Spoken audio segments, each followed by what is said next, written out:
اللہ الرحمن الرحیم۔ اللہ رب العزت کے فضل اور کرم سے رسول اللہ صلی اللہ تعالیٰ علیہ وسلم کی نگاہ لطف و عنایت سے پیر طریقت راہبر شریعت حضرت العلام واجب الاحترام محترم المقام پروفیسر ڈاکٹر پیر غلام غوث طاہری نقشبندی دامت برکاتہم القدسیہ اطال اللہ عمرہ و باقیہ لطفہ و مد ظلہ العالی کی سرپرستی میں مرکز الطاہر دارالعلوم امینیہ رضویہ مظہر الاسلام جامع مسجد سبحان اللہ غلام محمد آباد فیصل آباد میں منعقد درس نظامی کی کلاس ترجمۃ القرآن میں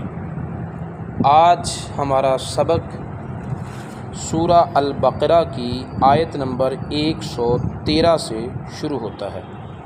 اللہ رب العزت ارشاد فرماتا ہے وقالت الیہود لیست النصارى علی شیء وقالت النصارى لیست الیہود علی شیء وہم یتلون الکتاب۔ یہودیوں نے کہا عیسائی کسی چیز پر نہیں ہیں، اور عیسائیوں نے کہا کہ یہودی کسی چیز پر نہیں ہیں، حالانکہ وہ سب کتاب کی تلاوت کرتے ہیں، کتاب پڑھتے ہیں۔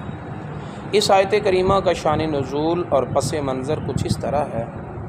نجران کے عیسائی نبی پاک صلی اللہ علیہ وسلم کی بارگاہ میں آئے، اسلام کے بارے میں گفتگو کر رہے ہیں۔ جب نجران کے عیسائی نبی پاک صلی اللہ علیہ وسلم کی بارگاہ میں پہنچے تو مدینہ کے یہودی ان عیسائیوں کے ساتھ مناظرہ کرنے کے لیے یا ہم کلام ہونے کے لیے وہ بھی آ گئے۔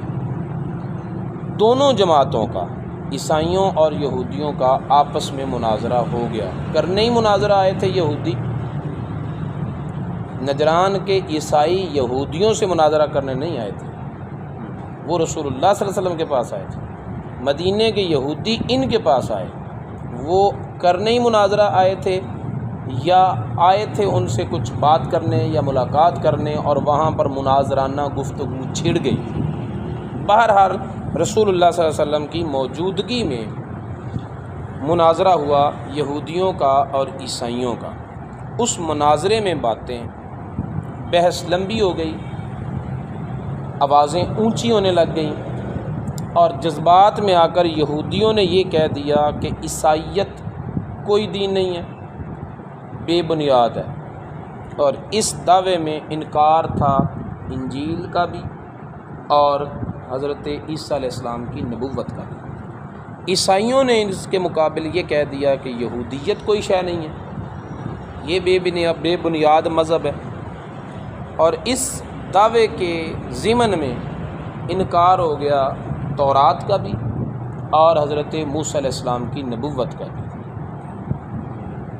اس موقع پر یہ آیت کریمہ نازل ہوئی کہ اللہ رب العزت نے ارشاد فرمایا کہ یہودیوں نے کہا عیسائیت کوئی شے نہیں، عیسائیوں نے کہا یہودیت کوئی شے نہیں، وَهُمْ يَتْلُونَ الْكِتَابَ، حالانکہ یہ سب لوگ کتاب پڑھتے ہیں۔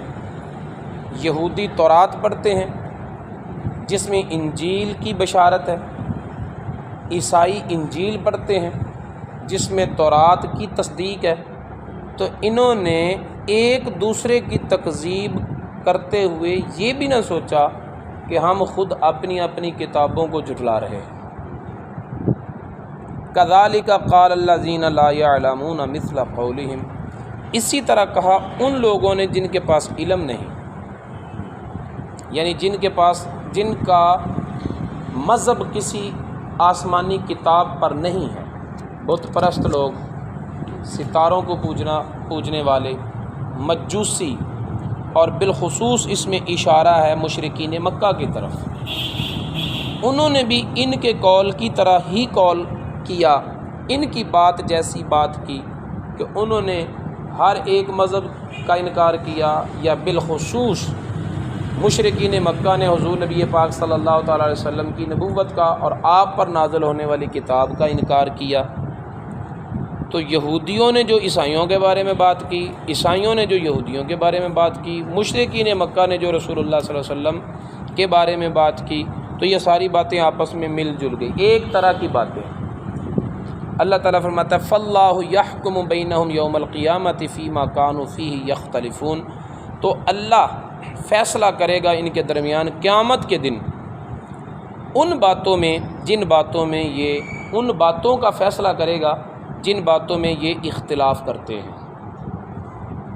وَمَنْ أَظْلَمُ مِمَّنْ مَنَعَ مَسَاجِدَ اللَّهِ أَنْ يُذْكَرَ فِيهَا اسْمُهُ وَسَعَىٰ فِي خَرَابِهَا، اور کون بڑا ظالم ہے اس سے جس نے منع کیا اللہ کی مسجدوں کو اس بات سے کہ ذکر کیا جائے ان مسجدوں میں اللہ کے نام کا، وَسَعَىٰ فِي خَرَابِهَا، اور اس نے کوشش کی ان کو اجاڑنے میں۔ اس آیت کریمہ کا شان نزول یا پس منظر بتانے میں اقوال متعدد ہیں۔ ایک قول یہ ہے کہ روم کے عیسائیوں نے حملہ کیا بیت المقدس پر، یہودیوں کے ہاتھ سے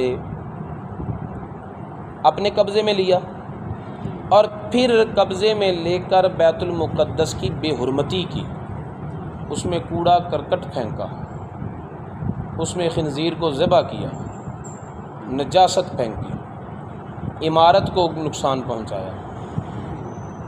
تو ان کے بارے میں یہ آیت کریمہ نازل ہوئی کہ ان سے بڑا کون ظالم ہے جو اللہ کے گھر کو، اللہ کے گھروں میں اللہ کا ذکر روکے اور ان کی خرابی اور ویرانی میں کوشش کرے، بے آباد کر دے اللہ کے گھروں کو۔ اللہ کے گھروں کو یعنی مسجدوں کو بے آباد کرنے کے دو مطلب ہیں، اللہ کے گھروں میں اللہ کے ذکر سے روک دینا، یہ بھی خرابی ہے اللہ کے گھر کی، اور اس کی عمارت کو نقصان پہنچانا یہ بھی خرابی ہے اللہ کے گھر کی۔ دوسرا اس آیت کریمہ کے متعلق قول یہ ہے کہ مشرکین مکہ نے روکا تھا نبی پاک صلی اللہ تعالیٰ علیہ وآلہ وسلم اور آپ کے صحابہ کو مسجد حرام میں داخل ہونے سے، اور حدیبیہ کے موقع پر عمرہ سے بھی روکا تھا۔ تو ان کے بارے میں یہ آیت کریمہ نازل ہوئی کہ ان سے بڑا ظالم کون ہے جو اللہ کے گھروں میں اللہ کا ذکر کرنے سے منع کرے اور ان کی ویرانی میں کوشش کرے۔ جو مسجدوں کے ساتھ یہ سلوک کریں گے اولئک ما کان لہم ان یدخلوها الا خائفین، انہیں تو چاہیے تھا کہ وہ ان گھروں میں اللہ سے ڈرتے ہوئے داخل ہوتے۔ اولئک، یہ لوگ، ما کان لہم، نہیں زیب دیتا انہیں، ان یدخلوها، کہ وہ داخل ہوں ان گھروں میں، ان مساجد میں، الا خائفین، مگر ڈرتے ہوئے۔ انہیں چاہیے تو یہ تھا کہ ڈرتے ہوئے اللہ کے گھر میں داخل ہوں، لیکن کیا انہوں نے کیا ہے کہ تکبر کرتے ہوئے بے خوف اور بے باک ہو کر اللہ کے گھروں کو نقصان پہنچایا۔ فرمایا لہم فی الدنیا خزی، ان کے لیے دنیا میں ذلت و رسوائی ہے۔ اگر یہ روم کے عیسائیوں کے بارے میں ہے تو ذلت و رسوائی کا مطلب یہ ہے کہ بہت سارے رومی جو تھے، عیسائی جو تھے، وہ مارے گئے، ملک بدر ہوئے، اور پھر حضرت عمر بن خطاب رضی اللہ تعالیٰ عنہ کے زمانے میں بیت المقدس کی حکومت بھی ان کے ہاتھوں سے نکل گئی اور وہ سر نگوں ہو کر جزیہ دے کر رہنے پر آمادہ ہوئے۔ اور اگر یہ مشرکین مکہ سے متعلق ہے تو پھر مشرکین مکہ کو جو رسوائی حاصل ہوئی فتح مکہ کی صورت میں یا غزوہ بدر و احد کی صورت میں، بڑے بڑے سور میں ان کے مارے گئے، بہت سارے قید ہوئے، پھر نبی پاک صلی اللہ علیہ وسلم فاتحانہ اور شاہانہ انداز میں جب مکہ شریف میں داخل ہوئے اور سارے کے سارے ملک کے انتظامات آپ کے ہاتھ میں تھے، تو اس سے بڑھ کر ان کی اور کیا رسوائی تھی۔ وَلَهُمْ فِي الْآخِرَةِ عَذَابٌ عَظِيمٌ، اور آخرت میں ان کے لیے بہت بڑا عذاب ہے۔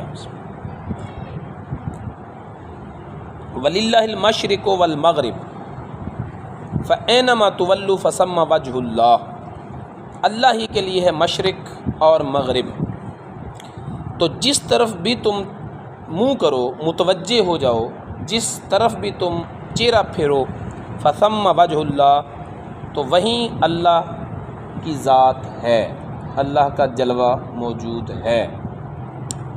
یہ آیت کریمہ ان صحابہ کرام کے بارے میں نازل ہوئی جو ایک دفعہ سفر میں تھے، رات اندھیری تھی، عشاء کی نماز پڑھنے کے لیے انہوں نے تحری کی، قبلہ کی جہت معلوم نہ ہو سکی، جس کا ذہن جدھر جمع اس نے ادھر ہی رخ کر لیا اور نماز پڑھنے لگا۔ جب نماز پڑھ کے فارغ ہو گئے تو پھر معلوم ہوا کہ کوئی ایک طرف تو رخ کر کے کسی نے نماز نہیں پڑھی، کسی کا رخ کسی طرف تھا، کسی کا رخ کسی کی طرف تھا۔ بات رسول اللہ صلی اللہ علیہ وسلم تک پہنچی تو یہ آیت کریمہ نازل ہوئی جس میں بتایا گیا کہ جب قبلہ کی جہت مشتبہ ہو جائے اور کوئی بتانے والا موجود نہ ہو، اپنی کوشش کر لی جائے، دماغ دوڑا لیا جائے، جہاں ذہن جمے ادھر ہی منہ کر کے نماز پڑھ لی جائے۔ مشرق و مغرب اللہ ہی کا ہے، اللہ تعالیٰ ہر جگہ ہر طرف موجود ہے۔ ایک قول کے مطابق یہ آیت کریمہ اس مسافر کے حق میں نازل ہوئی جو اپنی سواری پر بیٹھ کر نفل نماز پڑھتا ہے، تو اس کا قبلہ اس کی سواری کی جہت ہے، جس طرف اس کی سواری جا رہی ہے وہ ادھر ہی منہ رخ کر کے نماز پڑھتا رہے، وہی اس کا قبلہ ہے، کیونکہ مشرق و مغرب اللہ ہی کا ہے۔ اس آیت کریمہ کے نزول میں ایک قول یہ بھی ہے کہ یہ یہودیوں کے رد میں نازل ہوئی، جب بیت المقدس کو قبلہ بنائے رکھنے کی بجائے کعبہ معظمہ کو قبلہ کی حیثیت دی گئی اور مسلمانوں کا قبلہ عبادت تبدیل کیا گیا، تو تب انہوں نے اعتراض کیا تھا کہ اب تک قبلہ بیت المقدس رہا اور اس نے قبلہ نیا بنا دیا اور کعبہ کو قبلہ کی حیثیت دے دی۔ ان کی تردید میں یہ آیت کریمہ نازل ہوئی کہ مشرق بھی اللہ کا، مغرب بھی اللہ کا، بیت المقدس بھی اس کا، کعبہ بھی اس کا، جب تک وہ چاہے جسے قبلہ قرار دے، جب چاہے کسی اور جہت کو قبلہ قرار دے دے، کسی کو اعتراض کرنے کا کیا حق ہے؟ وہ جس جہت کو چاہے قبلہ مقرر کر دے۔ اللہ کی عبادت، اللہ کے مشرق و مغرب، اللہ کی مرضی، جہاں چاہے جدھر چاہے قبلہ بنا دے۔ تو یہ ان کی تردید کے موقع پر آیت کریمہ نازل ہوئی۔ ایک اس میں وعید بھی ہے، ایک قول کے مطابق اس کے معنی میں وعید ہے، ڈانٹ ہے کہ جو لوگ اسلام سے برگشتہ ہیں اور منکر پیغمبر و تعلیمات پیغمبر صلی اللہ تعالیٰ علیہ وآلہ وسلم ہیں، ان کو ڈر سنایا جا رہا ہے کہ اگر تم اس نبی سے اللہ تعالیٰ کی کتاب اور اللہ تعالیٰ کے دین سے راہ فرار اختیار کرو گے، کہاں جاؤ گے؟ مشرق بھی اللہ کا، مغرب بھی اللہ کا، شمال و جنوب بھی اللہ کا، زمین و آسمان کے کناروں کو پھلانگ بھی جاؤ گے تو سلطنت اللہ رب العزت کی ہی ہے، جہاں کہاں جا سکتے ہو؟ تم اللہ رب العزت سے بھاگ نہیں سکتے ہو، اگر اس کے دین سے انحراف کرو گے بھی تو اس کی قدرت، اس کے تسلط اور اس کے تصرف سے باہر نکل نہیں سکتے ہو، وہ ضرور تمہاری گرفت فرمائے گا اور تمہیں عذاب چکھنا پڑے گا۔ اس کے علاوہ اور متعدد اقوال بھی اس آیت کریمہ کے شان نزول کے حوالے سے ہیں۔ بے شک اللہ تعالیٰ وسعت والا اور علم والا ہے۔ وقالوا اتخذ اللہ ولدا، اور انہوں نے کہا کہ اللہ نے بنا لی اولاد۔ یہودیوں نے حضرت عزیر علیہ السلام کو اللہ کا بیٹا قرار دیا، عیسائیوں نے حضرت عیسیٰ علیہ السلام کو اللہ کا بیٹا قرار دیا، مشرکین مکہ جو تھے وہ فرشتوں کو اللہ کی بیٹیاں قرار دیتے تھے۔ ان سب کی تردید میں یہ آیت کریمہ نازل ہوئی اور فرمایا گیا کہ انہوں نے کہا اللہ نے اولاد بنا لی، اختیار کر لی، سبحانہ وہ اس سے پاک ہے، ان صفات سے پاک ہے۔ بلکہ حدیث مبارکہ میں آتا ہے کہ بنی آدم نے مجھے گالی دی جب اس نے یہ کہا کہ اللہ تعالیٰ نے اولاد بنا لی ہے، حالانکہ میں اولاد سے اور بیوی سے پاک ہوں۔ اللہ رب العزت کی شان سبحانی وراء الورا ہے ان اوصاف سے۔ بل لہ ما فی السماوات والارض، بلکہ اسی کا ہے جو کچھ آسمانوں میں اور جو کچھ زمینوں میں ہے، وہ سب کا سب اللہ تعالیٰ کی ملکیت میں ہے۔ یہ لام تملیک کا ہے، بل لہ میں، یعنی جو کچھ آسمانوں میں ہے، جو کچھ زمین میں ہے، سب کا مالک اللہ ہے، اللہ مالک ہے، اور یہ سب کچھ مملوک ہے، اور جو مملوک ہو وہ شریک نہیں ہو سکتی، جبکہ اولاد باپ کے مال میں شریک ہوتی ہے حقوق کے اعتبار سے۔ سارے کا سارا مال صدقہ کرنے سے منع کیا گیا نا، کیونکہ اولاد بھوکی رہے گی، تیرے مال میں تیری اولاد کی شرکت ہے بطور وراثت ہی صحیح، ٹھیک ہے۔ اسی طرح بیوی کی بھی شرکت ہے، اس کو بھی چوتھا یا آٹھواں حصہ ملتا ہے، ٹھیک ہے۔ تو اللہ رب العزت کا کوئی شریک نہیں، تو پھر اس کا کوئی بیٹا کیسے ہو سکتا ہے، اس کی اولاد کیسے ہو سکتی ہے؟ جب سب کچھ زمین میں جو کچھ ہے، جو کچھ آسمانوں میں ہے، وہ اس کی ملک ہے، مملوک ہے، ٹھیک ہے۔ جو مملوک ہو وہ شریک نہیں ہوتا۔ مثلا جو غلام ہے، غلام کس بات میں شریک ہے مالک کا؟ کسی میں بھی نہیں، اس کا تو انگ انگ خود مالک کا ہے، اپنی ملک ہی نہیں ہے وہ، ٹھیک ہے۔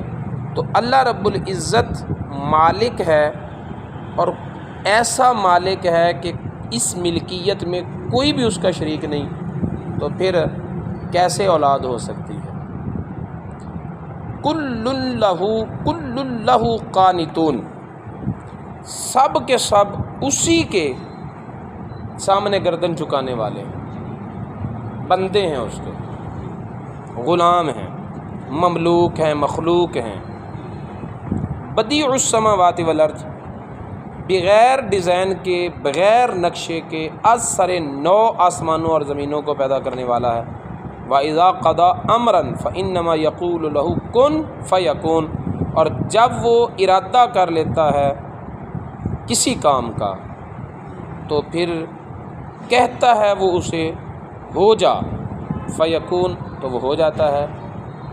اور یہ کہنے کی بھی ضرورت نہیں اسے، اس کے کہنے کا مطلب ہے کہ اس کے ہونے کا ارادہ کرتا ہے بس، اور ہو جاتا ہے وہ۔ وقال الذین لا یعلمون لولا یکلمون اللہ، اور کہا ان لوگوں نے جن کے پاس علم نہیں ہے، جاہل ہیں، لولا کیوں نہیں، یکلمنا ہم سے کلام کرتا اللہ، تجھ پر وحی نازل کرتا ہے، ہم سے بات کیوں نہیں کرتا؟ او تأتینا آیا، یا کیوں نہیں آتی ہمارے پاس کوئی نشانی؟ تو سورج کو پھیر کے، چاند کو توڑ کے، مردہ گو سے کلمہ پڑھا کے، کنکریوں سے کلمہ پڑھا کر دکھا رہا ہے، تیرے ہاتھ سے عجوبے ہوتے ہیں، یہ کام ہم سے کیوں نہیں ہوتے؟ اللہ تعالیٰ ہم سے کلام کیوں نہیں کرتا؟ یعنی اس کے اندر تکبر کی ایک بدترین شکل موجود ہے کہ وہ اپنے آپ کو پیغمبر کے برابر قرار دے رہے ہیں، پسے پردہ، ٹھیک ہے۔ برابری کا دعویٰ کر رہے ہیں یا برابری کا تقاضا کر رہے ہیں، ٹھیک ہے، کہ ہم بھی پیغمبر کے برابر ہو جائیں۔ اللہ رب العزت ارشاد فرماتا ہے کذالک قال الذین من قبلہم، انہی کی طرح، اسی طرح کہا ان لوگوں نے جو ان سے پہلے تھے، مثل قولہم، ان کی باتوں کی طرح۔ موسیٰ علیہ السلام کے ساتھ جو 70 آدمی کوہ طور پر گئے تھے، انہوں نے بھی تو یہی کہا تھا نا کہ ہم نہیں ایمان لائیں گے جب تک کہ اللہ تعالیٰ کو اعلانیہ دیکھ نہ لے۔ تشابہت قلوبہم، صدیوں پہلے گزرے ہوئے لوگ اور یہ لوگ، ان کے دل آپ ایک دوسرے جیسے ہو گئے۔ اس سے یہ معلوم ہوا کہ وقت کے بعد کے باوجود دلوں کو دلوں سے مناسبت ہوتی ہے، زمانے کی دوری کے باوجود دلوں کو دلوں سے مناسبت ہو جاتی ہے۔ تو جیسے برائی میں، کفر میں اس زمانے کے لوگوں کے دل اس زمانے کے لوگوں جیسے ہو گئے، تو اچھائی میں بھی دل ایک دوسرے سے مناسبت پیدا کر لیتے ہیں۔ کسی کی قلبی مناسبت داتا علی جویری سے ہو جائے، کسی کی قلبی مناسبت غوث اعظم سے ہو جائے، کسی کی قلبی مناسبت خواجہ اجمیری کے ساتھ ہو جائے، تو یہ عین ممکن ہی نہیں بلکہ واقع بھی ہے۔ اور شیخ سید عبد القادر جیلانی رضی اللہ تعالیٰ عنہ کا یہ کہنا کہ لِكُلِّ وَلِيٍّ لَهُ قَدَمٌ وَإِنِّي عَلَىٰ قَدَمِ النَّبِي بَدْرِ الْكَمَالِ، ہر ولی جو ہے وہ کسی نہ کسی نبی کے نقش قدم پر ہوتا ہے، اور میں رسول اللہ صلی اللہ علیہ وسلم کے نقش قدم پر ہوں۔ ٹھیک ہے، تو اس کا بھی یہی معنی ہے کہ قلوب کو ایک دوسرے کے ساتھ مناسبت حاصل ہو جاتی ہے۔ یہاں سے ایک ضمنی طور پر بات سمجھ لیں، علامہ اقبال نے اپنے ایک خط میں لکھا ہے کہ اگر کوئی بندہ یہ چاہے کہ میرے دل کی نسبت رسول اللہ صلی اللہ علیہ وسلم، میرے دل کو رسول اللہ صلی اللہ علیہ وسلم کے دل کے ساتھ، قلب محمدی کے ساتھ مناسبت پیدا ہو جائے، تو وہ بکثرت قرآن پاک کی تلاوت کرے، کیونکہ قرآن قلب محمدی پر نازل ہونے والی کتاب ہے۔ جب اس کی تلاوت بکثرت کی جائے گی تو پھر اس قلب کو قلب محمدی کے ساتھ مناسبت نصیب ہو جائے گی۔ قد بینا الآیات لقوم یوقنون، تحقیق ہم نے خوب وضاحت کے ساتھ بیان کر دی ہیں آیتیں یقین رکھنے والی قوم کے لیے۔ انا ارسلناک بالحق بشیرا و نذیرا، بے شک ہم نے آپ کو بھیجا ہے حق کے ساتھ خوشخبری دینے والا اور ڈر سنانے والا۔ ٹھیک ہے، خوشخبری کسی نے لینی ہے تو آپ سے لے، اگر ڈر کسی نے لینا ہے تو آپ سے لے۔ یہ ہدایت کے دونوں فیضان وہ آپ کے ذریعے ہی اب ان لوگوں کو پہنچیں گے۔ کوئی آپ سے لینا چاہتا ہے لے، کوئی ڈائریکٹ ہم سے لینے کا مطالبہ کرتا ہے تو وہ جائے جہنم کو، ہمیں اس کی پرواہ کوئی نہیں، کوئی ہدایت پر آئے یا نہ آئے۔ کسی ایک شخص کے لیے ہم اپنے قانون قدرت کو نہیں توڑیں گے، اور تیری محبوبیت کو یعنی صرف نظر کر کے کسی اور کے ایمان کی خاطر اسے مومن بنانے کے لیے تجھے دی ہوئی اتھارٹی جو ہے، تجھے دیا ہوا مقام جو ہے، اس کو ایک طرف نہیں کریں گے۔ تیرے مقام پر کسی طرح کی گزند آئے، ایسا نہیں ہو سکتا۔ کوئی اسی اصول اور اسی ضابطے کے مطابق ہدایت پاتا ہے پائے، نہیں پاتا تو کھائے خصمان۔ ٹھیک ہے، کوئی ایسی اتھارٹی نہیں رکھتا کہ اس کے لیے ہم اپنے قانون بدلیں یا اپنے محبوب کی ویلیو کو ڈی گریڈ کریں۔ ولا تسأل عن اصحاب الجحیم، اور تجھ سے نہیں پوچھا جائے گا دوزخیوں کے بارے میں۔ دوزخیوں کے بارے میں تجھ سے سوال نہیں ہوگا کہ اتنے لوگ جہنم میں کیوں چلے گئے، یہ لوگ کیوں نہیں مانے، کیوں ایمان کی طرف نہیں آئے۔ اس میں ایک تو ان کے اس مطالبے کا رد ہے جو انہوں نے کہا تھا کہ لولا یکلمنا اللہ او تأتینا آیہ، ان لوگوں کا رد ہے کہ یہ لوگ جہنم میں جاتے ہیں تو جائیں، آپ سے ان کا کوئی سوال نہیں کیا جائے گا۔ ان لوگوں سے بے اعتنائی ہے، بات رسول اللہ سے کی جا رہی ہے، لیکن بے اعتنائی ان سے برتی جا رہی ہے، اور انہیں کہا جا رہا ہے کہ تہاڈی اینی ویلیو نہیں کہ تسی دوزخ چ جاؤ، تو تہاڈے متعلق میں اپنے نبی کولوں بھی پوچھاں بھی ایک دوزخ چ کیوں گئے نے، تہاڈی اینی بھی حیثیت نہیں تو تسی یہ کہندے ہو بھی ساڈے نال اللہ تعالیٰ ڈائریکٹ گلاں کرے، تہاڈی اوقات کی ہے؟ ٹھیک ہے، تو اس میں ان کی اوقات بتائی گئی ہے، اور انہیں تکبر کرنے والوں کو پرلے درجے کی ذلت اور رسوائی میں ڈالا گیا ہے۔ ایک دوسرا، اس میں رسول اللہ صلی اللہ علیہ وسلم کو حوصلہ دیا جا رہا ہے، نبی پاک صلی اللہ علیہ وسلم کی کیفیت جو تھی قلبی، اس کو اجاگر کیا جا رہا ہے، اور اس سے پتہ چل رہا ہے کہ جو لوگ ایمان نہیں لاتے تھے، دوزخ کے راستے پر جاتے تھے، نافرمان وہ تھے، لیکن ان کے لیے نبی پاک صلی اللہ علیہ وسلم کے دل میں اتنا درد تھا، اور اتنے تڑپ کر ان کے لیے دعائے ہدایت کرتے تھے کہ اللہ تعالیٰ خود کہہ رہا ہے کہ محبوب میں نے کوئی تجھ سے یہ پوچھنا ہے کہ یہ لوگ جہنم میں کیوں گئے، ان کے لیے اتنا روتا کیوں، ان کے لیے اپنے آرام کو کھوتا کیوں ہے، ان کے لیے اپنے آپ کو اتنی آزمائش میں کیوں ڈال رہا ہے، میں نے تم سے پوچھنا ہے کوئی کہ یہ لوگ دوزخ میں کیوں گئے، جاتے ہیں جانے دو، آپ نے تو اپنا فرض ادا کر دیا۔ اس سے یہ پتہ چلتا ہے کہ اللہ رب العزت نے رسالت و نبوت کی جو ذمہ داریاں نبی پاک صلی اللہ علیہ وسلم پر لگائی تھیں، ان ذمہ داریوں سے کئی گنا بڑھ کر رسول اللہ صلی اللہ علیہ وسلم نے کام کیا، اتنا کام کیا کہ رسول اللہ صلی اللہ علیہ وسلم کو اللہ تعالیٰ نے خود کہا کہ محبوب ہم نے کوئی تجھ سے یہ حساب لینا ہے کہ یہ دوزخ میں کیوں گئے ہیں، ذرا اپنی مشقت کو کم کرو، اپنی مشقت کو کم کرو۔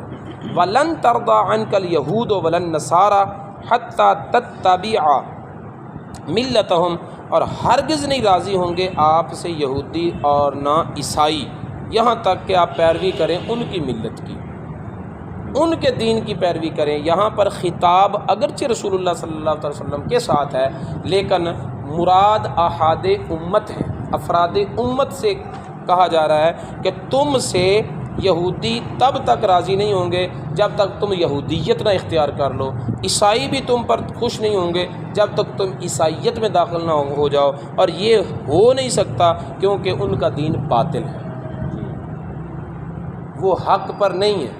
ان کے دین نے خود انہیں کہا کہ یہ دین تب تک ہے جب تک آخری رسول نہ آئے، جب وہ آخری رسول آ جائے گا تو یہ دین، یہ شریعت، اس کتاب کی تعلیمات سب منسوخ، اور کلمہ اس نبی کا پڑھنا ہے۔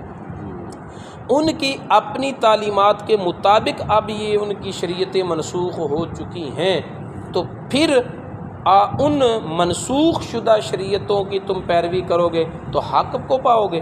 نہیں، تم باطل راستے کو اختیار کرو گے۔ قل، فرما دیجئے، ان ھدی اللہ ھو الھدی، بے شک اللہ کی ہدایت ہی ہدایت ہے۔ اور یہاں پر اللہ کی ہدایت کس کو کہا جا رہا ہے؟ ان تعلیمات کو جو رسول اللہ صلی اللہ علیہ وسلم نے دی، ٹھیک ہے، شریعت محمدی اللہ کی ہدایت ہے، اور اللہ کی ہدایت ہی ہدایت ہے۔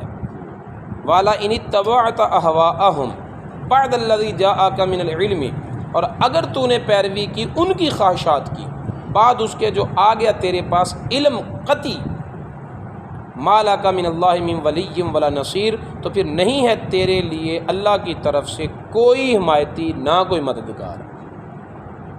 ٹھیک ہے، اللہ تعالیٰ کی حمایت، اللہ تعالیٰ کی مدد، اللہ تعالیٰ کی طرف سے مددگار تبھی نصیب ہوں گے تجھے جب تو شریعت محمدیہ پر ثابت قدم رہے گا۔ اگر تیری طبیعت کا جھکاؤ یہودیت یا عیسائیت کی طرف ہوگا تو پھر تمہیں اللہ کی طرف سے حمایت اور مدد حاصل نہیں ہوگی۔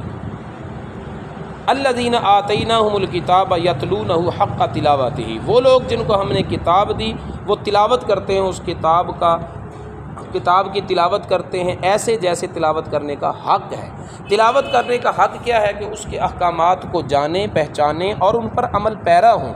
تو اس سے مراد وہ لوگ ہیں کہ جو لوگ جنہوں نے تورات کو پڑھا اور تورات کی تعلیمات پر عمل کرتے ہوئے اسلام کو قبول کر لیا۔ انجیل کو پڑھا اور انجیل کی تعلیمات پر عمل کرتے ہوئے اسلام کو قبول کر لیا، وہ لوگ ہیں جنہوں نے کتاب کو پڑھنے کا حق ادا کر دیا۔ تو اسی طرح قرآن کو پڑھنے والے بھی وہی حق ادا کرنے والے ہیں جو قرآن کو پڑھیں، اس کی تعلیمات کو سمجھیں اور عمل پیرا ہوں۔ اولئک یؤمنون بہ، وہی لوگ اس کتاب پر ایمان لانے والے ہیں۔ جو کتاب کا حق ادا نہیں کرتے وہ ایمان بھی نہیں رکھتے۔ ایمان لانے والے وہ ہیں جو حق تلاوت ادا کریں۔ ٹھیک ہے، اس میں بڑی وعید ہے کہ ہم اپنے آپ کو کتاب پر ایمان لانے والا کہتے ہیں، لیکن قرآن کہتا ہے کہ ایمان لانے والا وہی ہے جو حق تلاوت ادا کرے۔ اور حق تلاوت کیا ہے؟ کہ عمل پیرا ہونا، احکامات کو سمجھنا اور اس پر عمل پیرا ہونا۔ وَمَن يَكْفُرْ بِهِ فَأُولَٰئِكَ هُمُ الْخَاسِرُونَ، اور جس نے جو انکار کرتا ہے اس کتاب کا تو وہ لوگ خسارے میں ہیں، وہ لوگ نقصان اٹھانے والے ہیں۔ یا بنی اسرائیل اذکروا نعمتی التی انعمت علیکم، اے بنی اسرائیل اولاد یعقوب ذکر کرو میری اس نعمت کا جو میں نے تم کو عطا کی، وانی فضلتکم علی العالمین، اور اس بات کا ذکر کرو کہ میں نے تم کو فضیلت دی سارے جہان والوں پر۔ اس کی وضاحت پچھلی آیات میں ہو چکی کہ سارے جہان والوں پر فضیلت دینے کا مطلب ہے ان کے اپنے زمانے کے اعتبار سے۔ واتقوا یوما لا تجزی نفس عن نفس شیئا، ڈرو اس دن سے جب نہیں بدلہ دے گی کوئی جان کسی جان سے کچھ بھی، کوئی جان کسی جان کا بدلہ نہیں دے گی۔ ولا یقبل منها عدل، نہ ان سے قبول کیا جائے گا فدیہ، ولا تنفعها شفاعت، اور نہ ان کو نفع دے گی سفارش، ولا هم ینصرون، اور نہ ہی وہ مدد کیے جائیں گے۔ اور یہ دیکھیں کہ اس آیت سے پہلے خطاب بنی اسرائیل کو ہے۔ بنی اسرائیل جو تھے وہ لوگ یہ سمجھتے تھے اپنے آپ کو کہ ہمیں عذاب نہیں ہوگا، ہمارے بڑے پیغمبر ہیں، انبیاء ہیں، وہ ہمیں بچا لیں گے، ان کی سفارش جو ہے وہ ہمیں کام دے گی، جو مرضی کری جاؤ، سانو شفاعت نے بچا لینا۔ ٹھیک ہے، حتیٰ کہ عقائد کی برائیاں بھی آ گئیں اور پیغمبر آخر الزمان صلی اللہ علیہ وسلم کا انکار بھی آ گیا، تکذیب آیات بھی آ گئی، کفر اور شرک بھی آ گیا، پھر بھی امید شفاعت باقی ہے۔ تو ان کے اس خیال کی تردید کی جا رہی ہے اور کہا جا رہا ہے کہ نہیں، تمہیں نہ کوئی جان فائدہ دے گی، نہ تمہارا فدیہ قبول کیا جائے گا، نہ تمہیں شفاعت نفع دے گی۔ اس سے پتہ چلا کہ عمل جو شفاعت ہے نا، نبی پاک صلی اللہ علیہ وسلم نے فرمایا شفاعتی لأہل الکبائر من امتی، نبی پاک صلی اللہ علیہ وسلم کی یہ حدیث ممبر رسول پر آج بھی لکھی ہوئی ہے، میری شفاعت میری امت کے بڑے بڑے گناہ گاروں کے لیے۔ ان گناہ گاروں کے لیے کیوں نہیں؟ کیونکہ یہ عقیدے کے مجرم ہیں۔ عمل کی برائی ہو شفاعت کام دیتی ہے، عقیدے میں خرابی ہو شفاعت کام نہیں دیتی۔ اس مقام پر ایک جو مزری نے بھی شفاعت کی حدیث کو نقل کیا ہے، اور تفسیر خزائن العرفان میں بھی حوالے سے یہ بات کہی گئی ہے کہ نبی پاک صلی اللہ علیہ وسلم نے فرمایا کہ میری شفاعت بڑے بڑے گناہ گاروں کے لیے ہوگی، مگر جو میری شفاعت کا انکار کرے گا اسے میری شفاعت سے فائدہ حاصل نہیں ہوگا۔ اب شفاعت کا انکار کرنا یہ عملی خرابی نہیں ہے بلکہ اعتقادی برائی ہے، جس سے بھی یہی پتہ چلتا ہے کہ بد عمل کی شفاعت ہے، بد عقیدہ کی شفاعت ہے۔ یعنی عقیدے کی برائی عمل کی برائی سے سنگین ہے۔ عقیدے کی خرابی جو ہے وہ ایمان سے فوراً کفر کی طرف لے جاتی ہے، جبکہ عمل کی خرابی جو ہے وہ بندے کو مجرم بناتی ہے، گناہ گار بناتی ہے، کافر نہیں بناتی۔ عقیدہ کی خرابی جو ہے وہ بندے کو کفر کی طرف لے جاتی ہے۔ اس لیے بد اعتقادی سے بچنا بد عملی سے بچنے سے زیادہ ضروری ہے۔ اللہ تعالی ہمیں عمل کی توفیق عطا فرمائے۔